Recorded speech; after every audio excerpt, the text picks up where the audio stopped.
I was refilling my mug when I heard Derek laugh.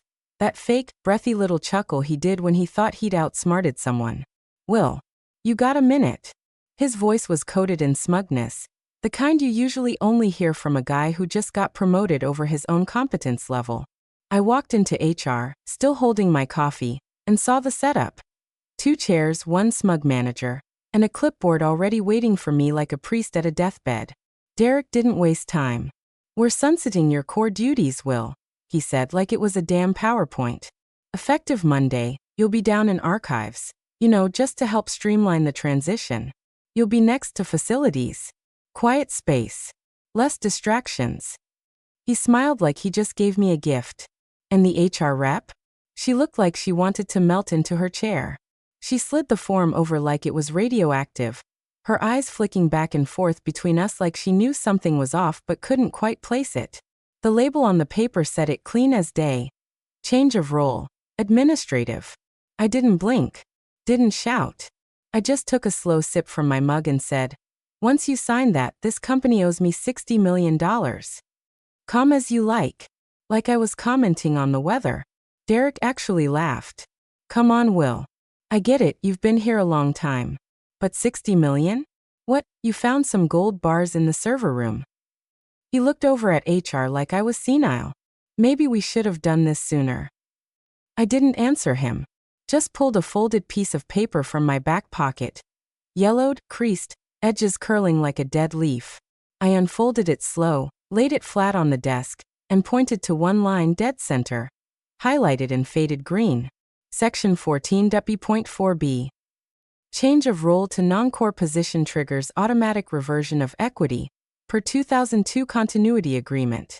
Indexed to current market value. HR leaned forward. I saw the exact moment she realized it wasn't a joke.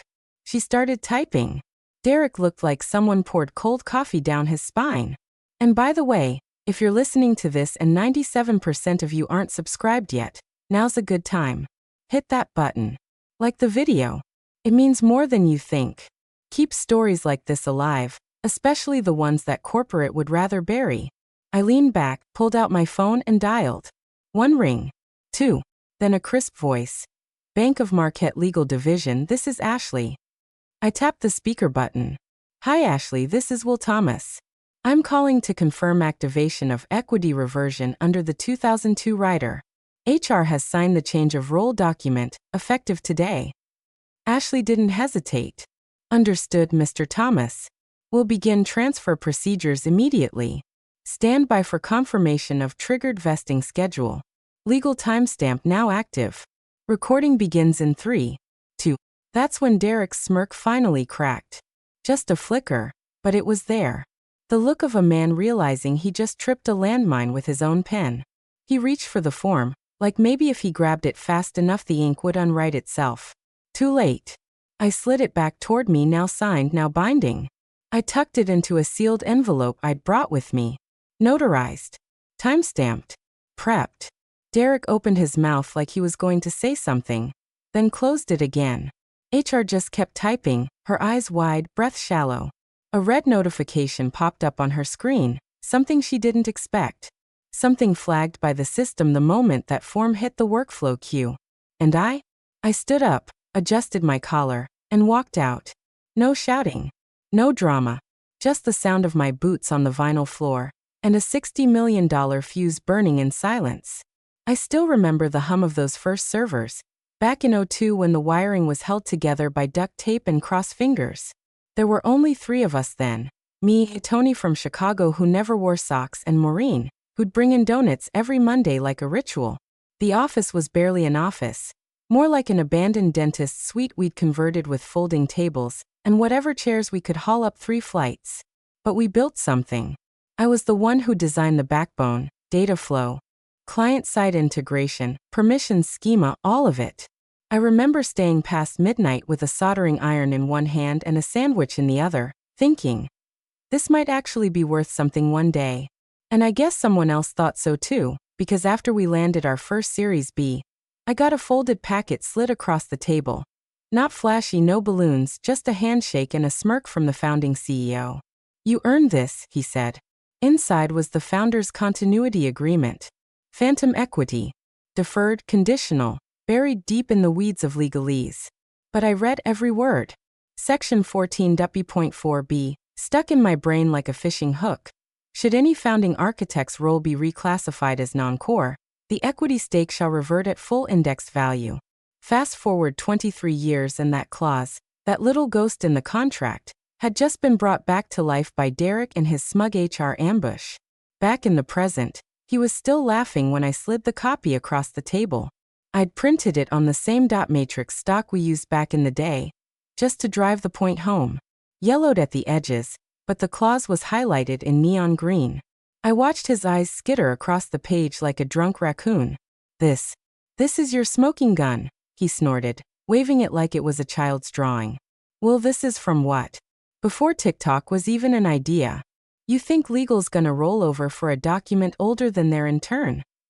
The intern, some poor kid who probably thought Excel macros were cutting edge, glanced at it and gave the shrug of someone who didn't want to be part of this conversation. Yeah, it's not in our active systems. Looks like a legacy language. Means nothing now. Exactly, Derek said, smirking at me like he'd just won. You're clever, Will. I'll give you that. But come on. If that clause meant anything, we'd have heard about it years ago.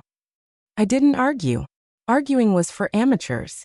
I just tapped the envelope beside me, already sealed, already notarized, and stood up. The original signed change of role document went inside it. Quiet. Surgical. Done. I left the office like I'd just gone in for a dental cleaning. No drama. No fireworks. But if anyone had looked close enough, they might have seen the corners of my mouth twitch, just a little. Back at my new workspace, the basement archives where old paper went to die, I sat down and opened a terminal nobody had used since Obama's second term. The interface was clunky, all command line, no fluff. But it was still wired into the legacy compliance system I helped design 20 years ago. I entered my ID. Prompt. Initialize timestamp update? I keyed in the document's exact signature time. Prompt. Trigger equity reversion watchdog protocol? Y/N. I tapped Y.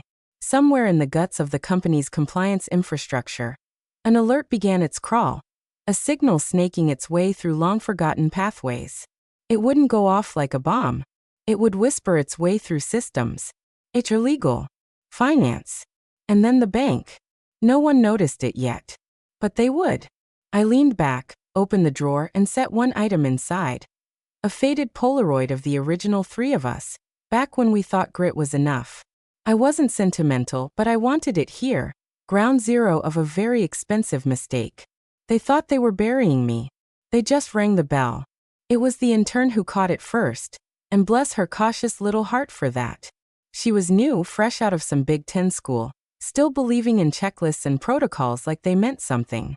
She was processing my change of role ticket in the compliance queue when the terminal beeped and spat out a string of red text warnings like a haunted typewriter. Alert. Legacy equity conversion flag. Admin transition. Code Y42. She blinked at the screen. Hovered her mouse over the alert. The words didn't mean anything to her. Not really, but the system wouldn't let her move forward without acknowledging it. She clicked more info. And that's when the file tree unfurled like a trapdoor. Archive documentation tagged continuity agreement, timestamp 2002, with my name etched into it like a digital ghost. The system wouldn't let her ignore it. She leaned over to her team lead and whispered, "Hey, is this real?" The lead, mid-bite of her overpriced salad, squinted at the screen. Just legacy language. Auto-flag junk from the old compliance infrastructure. Ignore it. But it says there's a triggered vesting protocol. That system doesn't even talk to our current equity software. Probably just a glitch from pre-cloud architecture. Seriously, click acknowledge and move on. We don't pay phantom equity anymore. So she clicked. Logged it. But she didn't delete it. Something about the specificity of the flag unnerved her, and it should have. Meanwhile, I was settling into my new office, which was really just a glorified storage room with flickering fluorescent lights and the smell of old toner cartridges baked into the concrete. The door still had the nameplate of the guy who used to run janitorial ops back in 2011. I didn't complain. I just sat down at the metal desk, pulled out the same photo I carried all these years. Maureen on the left, Tony on the right, me dead center in a Nirvana t-shirt, holding a damn Ethernet cable like a baby. I placed it gently against the cracked wall, between a stack of unclaimed mail and a busted fax machine. It looked ridiculous. Nostalgic. Pathetic, maybe. But nostalgia's a funny thing. People think it makes you weak, soft. I knew better. Nostalgia is what makes people underestimate you, dismiss you, forget that you remember what they've buried. Upstairs, legal was doing their usual song and shrug. Old language, doesn't apply, let's move on. But the thing about systems built before they started layering shiny interfaces over the core? They don't forget. They don't care what the new policy is. That flag had already activated something else. Deep in the infrastructure, a tiny scheduler routine I'd written myself when we first launched the Series B agreement engine. It had one job: to send a silent invite to my private calendar the moment a non-core reclassification was officially filed and countersigned. That invite appeared right on cue. Event: pre-notice vesting confirmation triggered. Location: off-site legal custody. Transfer process ongoing. Time: today 3 p.m. No one else saw it. No one else even knew that calendar existed. I sipped my coffee, watching the screen flicker in that dim room like a dying star. Upstairs, they were writing me off. Down here, I was lighting the fuse. The CFO's morning started with a lukewarm oat milk latte and an email from the company's bank that turned her blood to slush. Subject: pending equity reversion transfer. Immediate confirmation required. The body was even worse. We have been notified of an equity reversion in the amount of $60 million, initiated under the 2002 Founders Continuity Agreement, Clause 14.B.4b. Please confirm destination account routing and legal signatory compliance. Preliminary timestamp verification attached. She read it twice, blinking like the words might rearrange themselves into something less catastrophic. Then she picked up her phone and dialed legal with the urgency of a woman who just smelled smoke in her own house. Sarah. She barked into the receiver the second the line picked up. Do we have an active equity reversion agreement from 2002 still binding? There was a pause. Then a defensive snort. No. That stuff was all sunset after the Series D restructuring. Nobody uses phantom equity anymore. Well, tell that to Marquette Bank, the CFO snapped. They just flagged a $60 million reversion tied to one of our internal filings. And it's been timestamped, countersigned, and initiated. Silence. Then, whose name is on it? She stared at the email. Will Thomas. Another pause, but this time longer. Lower. Like the bottom had just fallen out of the call. Jesus, Sarah muttered. He was part of the spin-off, wasn't he? Apparently. The CFO was already opening the archive system. And someone signed a role reclassification 2 days ago. We need to stop this. Too late. It's notarized. Timestamped. Auto-triggered through Compliance Watchdog. It's not a request. It's a protocol. Legal scrambled. They yanked the original PDF from the filing system. Sure enough, the form was there, freshly uploaded, with all the correct signatures. HR's, Derek's, Will's. The ink might as well have been written in blood. And next to it, appended quietly like an afterthought, a digital flag linked directly to the bank's private equity processor. Sarah's voice came back on the line, suddenly smaller. That clause, it was meant to be ceremonial. Just a gesture to retain legacy guys until they retired. Nobody expected it to actually be activated. Well, it's active now, the CFO hissed, pacing in her heels. And unless we want to explain to the board how $60 million just walked out of our books while we were doing culture audits and team-building exercises, I suggest you figure out how to unwind this. They tried. Oh, did they try? Legal emailed the bank requesting a hold. Denied. The process was fully automated. They tried to invalidate the timestamp. But it had already been notarized externally, with jurisdictional enforcement baked in. The clock had started ticking the moment Derek's signature dried. They even tried reaching out to Will directly. HR sent a pitiful message asking if he'd be open to reconsidering the role transition in light of recent discussions. He didn't respond. Not to them. But deep in the routing logs, the system did. Confirmation packets were already bouncing between Marquette Bank and a private holdings firm listed under WT Continuity Trust. Routing complete. Verification processing. Settlement pending. The CFO sank into her leather chair and muttered to no one in particular. Who the hell still uses paper writers? The answer, of course, was sitting 3 floors below her. And he'd never stopped. Julia paced the width of the conference room like the floor might split open under her stilettos. Her phone was blowing up. Legal. Board. The CFO again. No one was offering solutions, only new shades of panic. Finally, she slammed her hand against the whiteboard and snapped. Somebody explain this clause to me like I'm not wearing a damn law degree. The general counsel, Peter, cleared his throat and tapped his tablet nervously. It's from the Founders' Continuity Agreement. Clause 14.4b states that if any original architect is reassigned to a non-core administrative role, their deferred phantom equity reverts at full indexed value under the Series B liquidity protocol. Julia blinked. In English. Peter wiped his brow. By moving Will Thomas into archives, we triggered a $60 million payout. Automatically. He doesn't need to request it.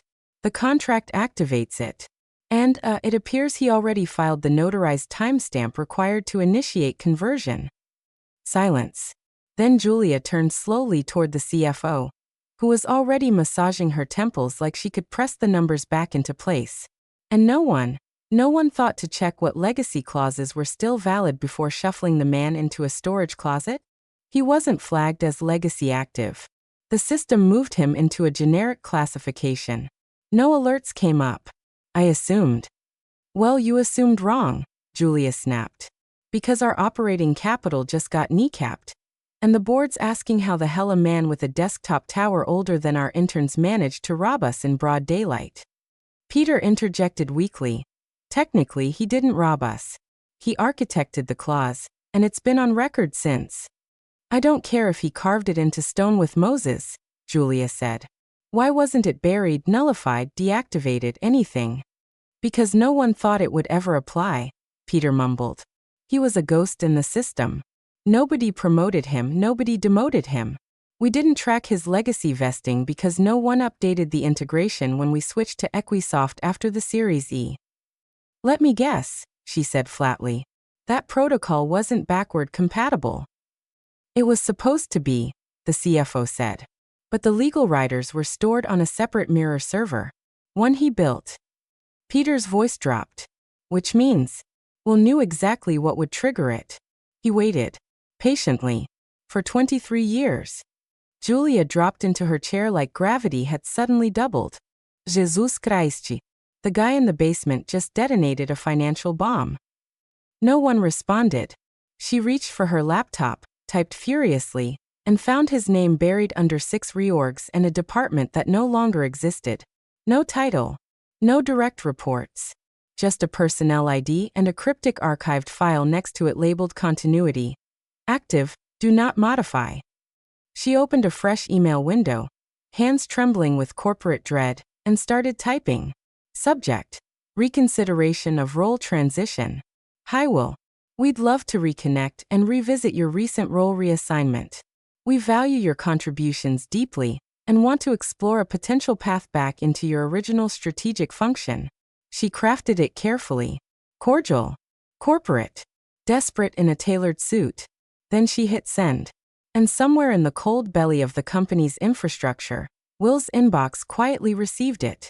The notification blinked once, then faded. Status unread. He didn't need to read it. He'd already won. Derek's badge still worked when he walked into the executive wing at 10:03 a.m. 7 minutes later, it didn't. No one knew exactly what was said in that glass-walled conference room, but the tension leaked through the hallway like a gas leak. Voices weren't raised, that was the eerie part. It was quiet, corporate coffin quiet. And when the door opened again, Derek didn't storm out. He drifted. Pale, confused, like he'd just been told the MRI showed something concerning. 2 security guys flanked him. Not aggressive.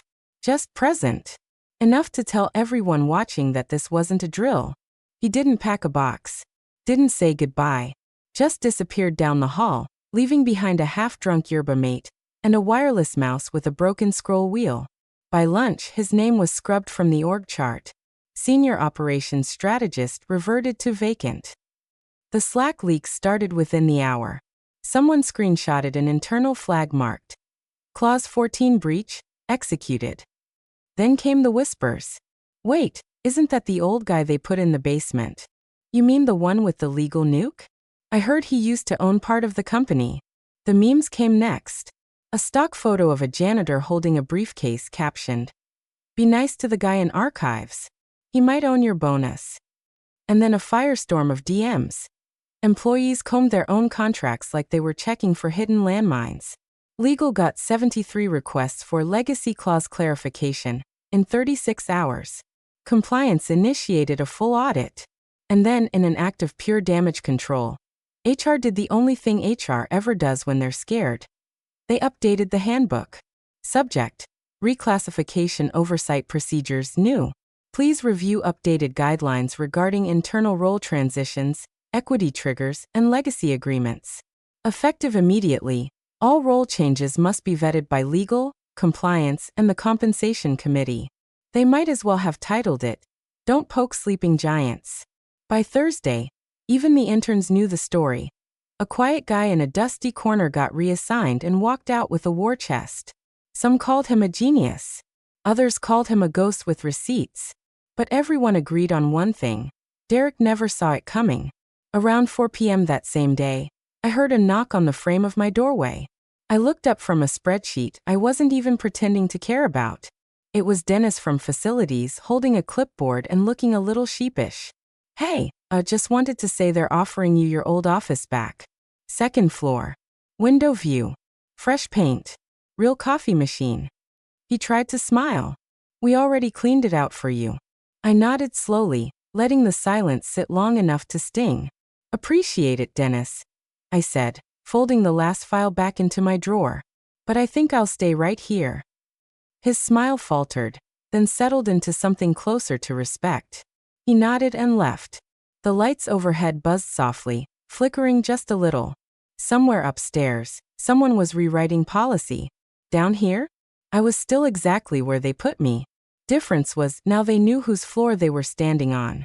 The boardroom was silent, save for the faint clink of a Mont Blanc pen nervously tapping against a water glass. Julia sat at the head of the table, spine stiff as concrete, shoulders squared like she expected a firing squad, which in a way, she was getting. To her right, the lead investor from ArcLight Capital leaned forward, voice low and controlled in that terrifying way only billionaires can manage. "Walk me through it again," he said. "How does a man we haven't seen on a quarterly call since the Bush administration end up with $60 million, legally?" Julia opened her mouth, closed it, then gestured to Peter from legal, who was already sweating through his collar. The clause was tied to the founder's continuity agreement, Peter began monotone. It was a legacy rider meant to incentivize long-term retention and protect key architects during early-stage development. The reclassification to a non-core role automatically triggered the reversion clause. There was no discretionary component once the document was timestamped. "And no one knew this?" Another board member asked, barely hiding her disbelief. "No alerts? No firewall? No review mechanism?" Peter tried to look apologetic. "Our current systems don't integrate with legacy infrastructure. The clause was stored in an off-network archive server, managed independently." Someone chuckled. Not out of amusement. It was a sharp, bitter sound that cut across the tension like a scalpel. "Wonderful," muttered a graying board member with a Rolex the size of a sundial. "We laid off 38 people to streamline the quarterly burn rate. Saved $3 million. Then lost 60 to a man we stuck next to a mop sink." Another leaned back in his chair and said flatly, "We cut costs and lost 60 million. Efficient." Julia stood up then, trying to regain footing, voice low but firm. "Look, we can't untrigger the clause, but we can contain the damage. If we approach Will directly, offer a private settlement, generous, with an airtight NDA. There's a chance we can stop this from escalating. Quiet the narrative before it gets legs. Peter nodded. We drafted terms. $25 million upfront. The rest converted into staggered equity. In exchange for full suppression and mutual non-disparagement. We'll frame it as a standard executive separation package. Julia stared around the room. We just need his signature. Cut to a small meeting room the next day, where Will sat across from a suited liaison flown in from corporate's top legal partner. The folder was thick. The terms generous. The NDA airtight. Will didn't open it. He just looked at the rep and said calmly, the clause doesn't allow suppression. It was built for accountability. There's a reason it was buried in continuity language and not stock grants. It wasn't about profit. It was about memory. The rep shifted in his seat. We can raise the offer. Will shook his head, slow and final. I don't need more. I need them to remember why they shouldn't bury the people who built their foundation. By the end of that week, a final email went out from Marquette Bank to all interested parties. Subject: Equity Reversion Transfer. Completion Notice. Effective immediately, full conversion and transfer of $60 million has been executed to WT Continuity Trust. Disbursement cleared. Verification confirmed. No fanfare. No speeches. Just confirmation. Final. Uncontestable. The board didn't speak of it again on record. But behind closed doors, the legend was already blooming. The air in the building felt different that morning. Heavier, slower, like the whole infrastructure knew something it couldn't explain. Elevators that usually chimed with cheerful urgency now dragged between floors. Conversations were low-clipped. Even the reception desk looked dimmer, like it had been put on power-saving mode. But I didn't mind. I walked through it all like a ghost finishing unfinished business. No need to rush when the conclusion's already written. People looked up when I passed. Some pretended they weren't watching. Others nodded, too long, too politely. I recognized the look. Part awe, part fear. The janitor by the freight elevator gave me a fist bump and whispered, "Heard about the 60 mil dam, man." I just smiled. Up on the executive floor. The lights were bright enough to cause headaches. Everything smelled like leather and lemon cleaner. I'd been there once, years ago, to fix a network loop someone in strategy had blamed on IT.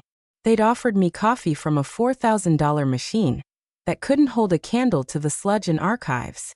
Now I wasn't there for tech support. I was delivering an epitaph. Julia's office door was cracked. I didn't knock. She wasn't in yet, just as well. I walked across the room and laid a single sealed envelope on the center of her desk. On top, I placed a simple black frame. Inside it, one piece of paper.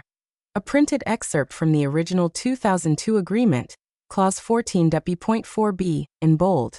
The highlight was still faint green, like a bruise under skin. Just beneath it, in my own handwriting, I'd scrawled a single line. Subject: you should have read page 7. No threats. No speeches. Just clarity. Tucked in the envelope was my signed resignation. Not that it was necessary. The clause didn't require employment termination, just role reclassification. But this? This was punctuation.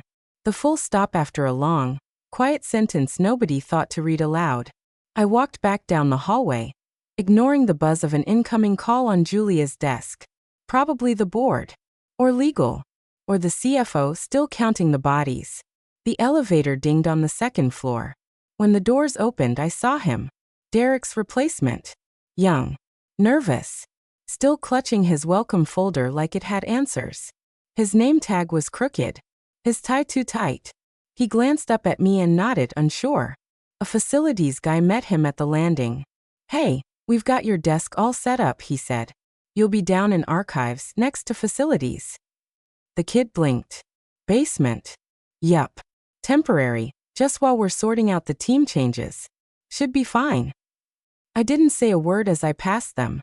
Just kept walking, hands in my pockets, smile tugging at the corner of my mouth like a secret I'd decided to keep. No one stopped me. No one could. I stepped out into the crisp morning sun, pulled my coat tight, and kept moving. Away from the building I'd helped build. The one that thought it could erase me by burying me. Funny thing about foundations. They always remember who poured the concrete. It started as a whisper, an internal memo that wasn't supposed to leave finance, but somehow found its way into half the company's Slack threads by the time the East Coast logged on. No subject line. Just a PDF titled Continuity Execution Confirmation. The first page was redacted, but page 2 wasn't. Equity reversion amount. $60 million US. Beneficiary. WT Continuity Trust. Status complete. No one said anything out loud, but the screenshot went viral inside the walls. They didn't even need the name. Everyone knew. 3 days later, the plaque on the third-floor landing, the company's founder's wall, where they listed the names of the original architects, got a quiet update. No announcement. Not even. Just a maintenance guy with a screwdriver and a brushed aluminum nameplate. Will Thomas, founding systems architect, 2002 to 2025. Somebody taped a post-it under it later that said, basement level, final boss. It stayed up for a week before HR tore it down. Meanwhile, Will was seen walking into a boutique advisory firm in Midtown. No fanfare. No media release. Just a man in a charcoal coat and worn leather shoes, carrying a single manila folder. He didn't join the firm, he structured it. His specialty? Legacy equity protocols and founder protections. The irony practically smoked off the walls. Back at the company, legal quietly launched a full audit of every remaining legacy agreement. One associate joked they were digging up fossils in the basement now, afraid one of them might be holding another loaded clause. They weren't wrong. Then, one chilly morning, at a quiet cafe on the corner of 47th and Haven, a junior lawyer from the company spotted him. Will was sitting by the window, black coffee in hand, reading a hard copy book like it was still 2006. No laptop. No phone. Just stillness. The lawyer hesitated, then approached. Mr. Thomas? Will looked up, smile faint. They still talk about you, the kid said. You're kind of a legend now. Will sipped his coffee. Hope they read better now. The kid laughed nervously, unsure if it was a joke. Will didn't clarify. Just returned to his book as the world moved outside the window, loud, fast, full of people who'd never understand the language of fine print and long memory. Because when the dust settles and the names are gone, the structure remains. They buried me in the basement. But I built the foundation.